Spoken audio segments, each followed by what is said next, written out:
Et bonjour à tous, aujourd'hui on se retrouve pour la présentation d'un album sur le thème du petit chaperon rouge avec les magnifiques papiers de chez Bella Luna Craft et aussi des papiers de fond que j'ai pris chez Action.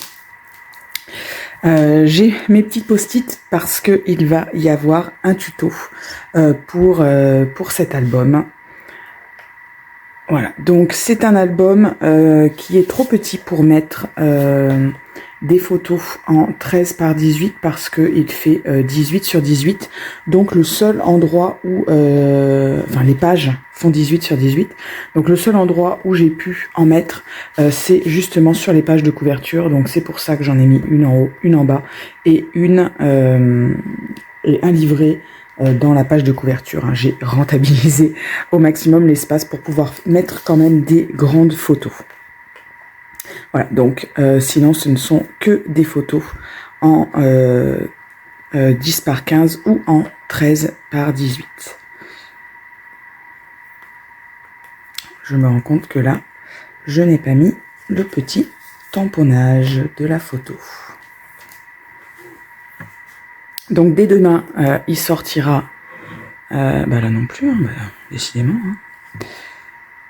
J'aime bien quand je fais des vidéos après parce que ça me permet de me rendre compte de ce genre de petits détails pour lequel je suis passée à côté. Voilà. Donc on peut mettre quand même pas mal de petites photos entre les livrets et les emplacements photos.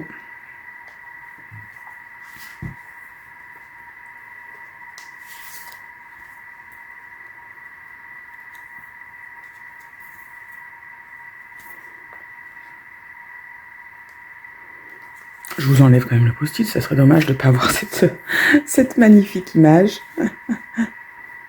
Hop. Comme ça, c'est encore plus joli. Donc vous savez que les papiers de chez Bella Luna Craft, moi j'adore. Ils revisitent pas mal de contes.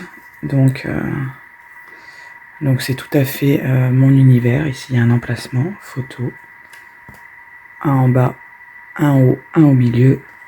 Et il y a deux petits livrets ici, pour lesquels j'ai utilisé des chutes.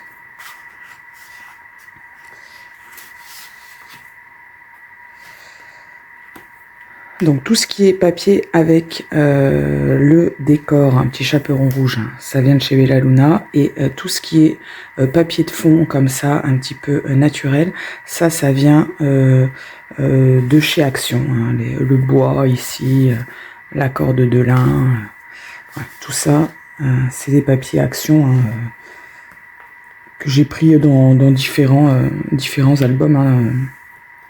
C'est des choses que j'ai. Donc là j'ai mis une petite feuille d'acétate. Je trouvais que c'était sympa cette petite fenêtre. Donc ici on a un grand emplacement. Ici une photo en 10 par 15. De nouveau une photo en 10 par 15. Et puis deux petits livrets. Il y a pas mal de petites pochettes. Donc quasiment sur toutes les pages, quasiment, il y a des livrets. Donc voilà, ça permet vraiment de mettre pas mal de photos. Pareil, là, j'avais cette petite chute que j'ai mis en relief sur du papier Action, avec une photo en 10 par 15, pareil en bas.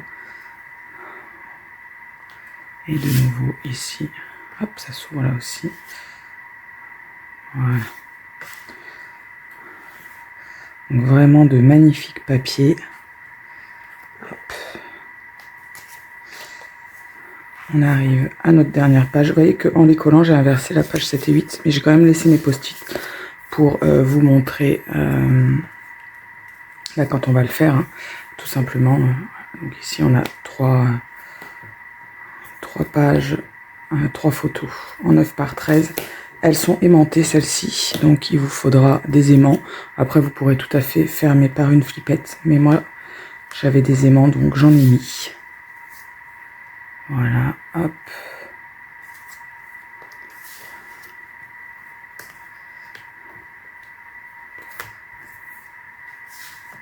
Et de nouveau, on arrive sur la page de couverture. Comme j'expliquais tout à l'heure, voilà, j'ai mis des grandes photos en 13 par 18. Là aussi, hein, derrière, il y a un emplacement photo avec un livret 13 par 18 et un livret en 10 par 15. Voilà, bah écoutez, si ce projet vous plaît, dès demain, vous aurez le tuto sur ma chaîne. Donc, bah, je vous dis à demain pour celles et ceux qui veulent. Et puis d'ici là, bonne création. Bye bye.